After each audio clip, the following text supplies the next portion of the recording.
ஆசிய துணைக்கண்டத்தில் இருக்க ஒரு நாடா எடுத்துட்டாலும் ஆறு ஆறு பருவங்களுக்கு தகுந்த மாதிரி சுற்றுச்சூழல் மாறி அமைகிற ஒரு மண் அப்படின்னா தமிழ்நாட்டு மண் மட்டும்தான். எல்லா கால சூழ்நிலைகளுக்கு ஏற்ப இந்த மண் வளம் மாறிக்கும்.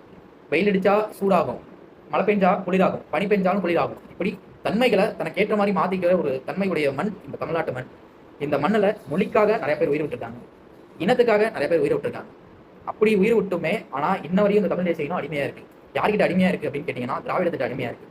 திராவிடம் என்பது தமிழர்கள் அல்லாதவர்கள் வாழ்வதற்கும் வசதி ஆழ்வதற்கும் உருவாக்கப்பட்ட ஒன்று. ஆனா இது நிறைய பேருக்கு தெரியல, இந்த புரிதல் இல்லை. தமிழ் தேசியமும் திராவிடமும் இரு கண்கள்னு அண்ணன் சொன்னாரு. ஆனா அது வந்து இரு கண்கள் அப்படின்றது நேர் எதிர் சித்தாந்தம். இந்த சித்தாந்தத்துக்கு இது எப்படி சொல்றது அப்படின்னா, நான் பக்கத்து வீட்டில் சண்டடிச்சிருக்கேன். என் வீட்டில் அதிகாரம் ஒரு நாள் மக்கள் கையில் வரும். அது வரைக்கும் நம்ம வரலாற நாம தான் கதைகளாவது சொல்லணும்னு அவர் சொன்னாருமா.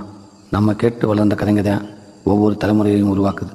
அக்கா பிள்ளைங்களுக்கு நீ சோறு ஊட்டி வேலம்மா, அப்போ அவங்களுக்கு இதையெல்லாம் நீ கதையாக சொல்லு.